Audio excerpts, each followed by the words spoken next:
મહારાજ ન્યાય કરો, મહારાજ ન્યાય કરો. કેમ બેન, શું થયું? મહારાજ, મારા 4 દીકરાઓ અહીંયા ઘેર ચોરી કરવા ગયા, ત્યાં જ દિવાલ પડીને મારા 4 દીકરા મરી ગયા. તેથી મને ન્યાય આપો. મારા રાજ્યમાં હત્યા? ઈ પણ 4 સારા ચોરોની હત્યા થઈ? હા મહારાજ. બેન, તને ન્યાય સરખો મળી જશે, તું જા. કોણ છે વાણીઓ, તેને બોલાવો. એવી આજ્ઞા મહારાજ. આ હવે વાણિયાને ક્યાં ગમતો? આપણે મહારાજે કેવું કામ સોંપ્યું છે? આપણને ઘર ના દેખાય છે.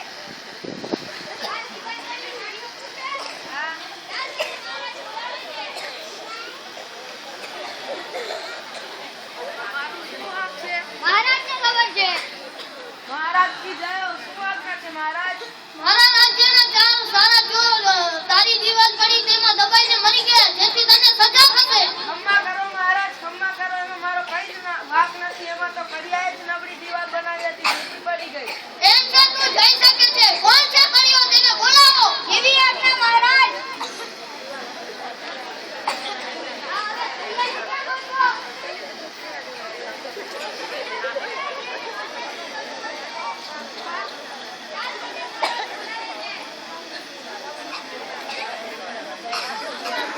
મહારાજને ખબર છે.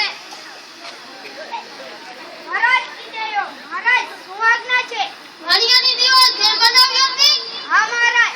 તે દિવાલ નબળી બની હતી, જેથી તે પડવાથી મારા રાજ્યના 4 સારા ચોર દબાઈને મરી ગયા, જેથી તને સજા થશે. મહારાજ, ક્ષમા કરો, ક્ષમા કરો. એનામાં મારી કોઈ ભૂલ નથી. માલ બનાવનારે માલ નબળો બનાવ્યો, જેથી દિવાલ નબળી બની છે.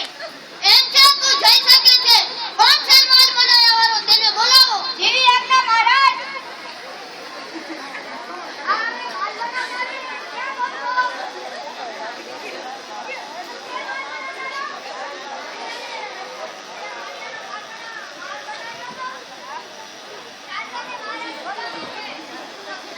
મહારાજને ખબર છે. મહારાજ કી જય. શું આજ્ઞા છે મહારાજ? વાણિયાની દિવાલ બનાવી ત્યારે તે માલ બનાવ્યો હતો? હા. માલ નબળો બન્યો હતો, જેથી દિવાલ પણ નબળી બની, અને દિવાલ પડવાથી મારા રાજ્યના 4 સારા ચોર તેમાં દબાઈને મરી ગયા, જેથી તને સજા થશે. મહારાજ, એમાં મારો વાંક નથી. પણ ખાલી એ માલમાં વધારે પાણી નાખી દીધું, જેથી માલ નબળા બન્યો, તેથી દિવાલ પડી ગઈ.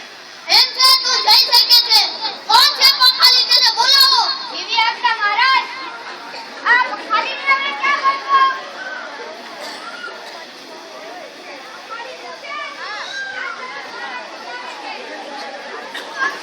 મહારાજને ખબર છે. મહારાજ કી જય હો. શું આજ્ઞા છે મહારાજ? વાણિયાની દિવાલ બનાવી ત્યારે માલમાં તે પાણી નાખ્યું હતું? હા મહારાજ. તે માલમાં વધુ પાણી નાખી દીધું હતું, જેથી માલ નબળો બન્યો અને દિવાલ પણ નબળી બની. તેમાં મારા રાજ્યના 4 સારા ચોર તેમાં દબાઈને મરી ગયા, જેથી તને સજા થશે. મહારાજ, એમાં મારો કઈ જ વાંક નથી. જ્યારે પાણી નાખ્યું હતું, ત્યારે ત્યાંથી એક ભૂલા પસાર થયા. એને જોવામાં માલમાં વધારે પાણી પડી ગયું, જેથી વાંક ભૂલાનો છે મહારાજ. એમ છે, તું જઈ શકે છે. કોણ છે મુલ્લા, તેને બોલાવો. એવી આજ્ઞા મહારાજ. આ ભૂલાની ક્યાં ગમતો? આને તમે વાણિયાની કરી ભૂલા? હા. મહારાજ મને બોલાવે છે. શું કર્યું? મહારાજને ખબર છે. મહારાજ કી જય હો. શું આજ્ઞા છે મહારાજ? વાણિયાની દિવાલ બનતી હતી ત્યારે ત્યાંથી તમે પસાર થયા હતા? હા મહારાજ. જ્યારે તમે પસાર થયા હતા ત્યારે તમને જોવામાં પખાલીએ માલમાં વધુ પાણી નાખી દીધું, તેથી માલ નબળો બન્યો અને દિવાલ પણ નબળી બની. જેમાં મારા રાજ્યના 4 સારા ચોર તેમાં દબાઈને મરી ગયા, જેથી તમને સજા થશે. મહારાજ, મને માફ કરી દો. મારા રાજ્યના 4 સારા ચોરને મારવા બદલ સજા થશે, થશે ને થશે જ, અને અત્યારે ફાંસી પર લટકાવી દો. એવી આજ્ઞા મહારાજ. ભૂલા, તમે તો ગયા.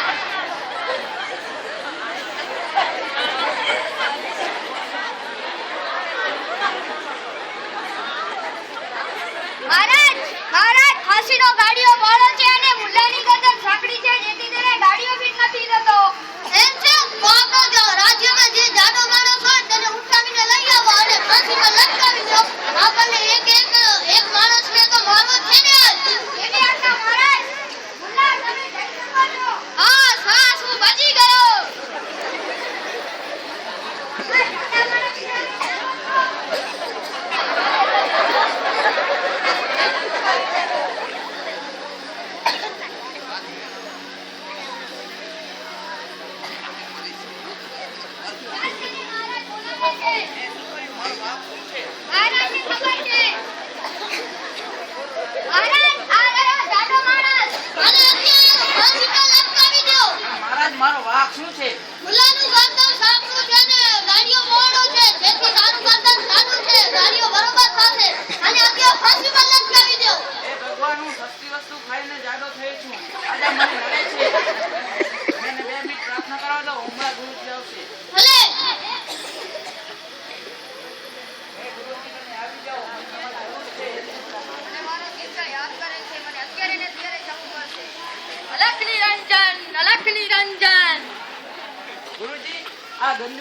મને ફાંસી ચડાવે છે બીક. મેં તને ત્યારે કીધું હતું ને કે આ નગરમાં ના રહેવાય, પણ તું માન્યો નહીં. મને માફ કરી દો ગુરુજી, હું લાલચના કારણે તમારી વાત ના માન્યો. હવે પણ મને બચાવી લ્યો. તું ચિંતા ના કરીશ. હે મહારાજાને અત્યારે ને અત્યારે જ ફાંસી ચડાવી દો, કારણ કે અત્યારે જે મરશે તેનું મુહૂર્ત સારું છે અને તેને ભગવાનનું પુષ્પ વિમાન લેવા આવશે અને તેને સ્વર્ગમાં જવા મળશે. એમ છે તો સ્વર્ગમાં જવાનો પ્રથમ અધિકાર તો મને છે. મને ફાંસીમાં લટકાવી દો. ના, મને સ્વર્ગમાં જાવું છે, મને ફાંસી પર લટકાવી દો. ના, મને પણ સ્વર્ગમાં જવું છે, મને પણ ફાંસી ઉપર લટકાવી દો. ના, મને સ્વર્ગમાં જાવું છે, મને ફાંસી પર ચડવું છે. બધા ચૂપ થાઓ. રાજા હું છું, તમે બેહી રહ્યો એક સાઈડમાં.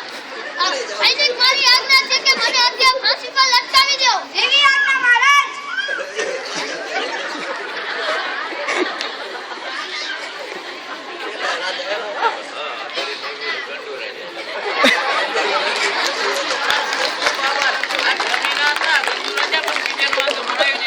હું હંમેશા તમારા બતાવીને માર્ગ ઉપર ચાલીશ. આયુષ્યમાન ભવ. જોયું ને, આવી લાલચમાં કોઈ દિવસ પડવું ના જોઈએ. આપણે જ્યારે લાલચમાં પડીએ ત્યારે કોઈ દિવસ આપણો જીવ પણ ખોવા પડે છે. તો તમે પણ આપણે કોઈ દિવસ લાલચમાં ના પડવું. સાચી વાત છે ગુરુજી. ચાલો આપણે આ અંધારી નગરીમાંથી હવે ભાગી જઈએ. ચાલો ગુરુજી.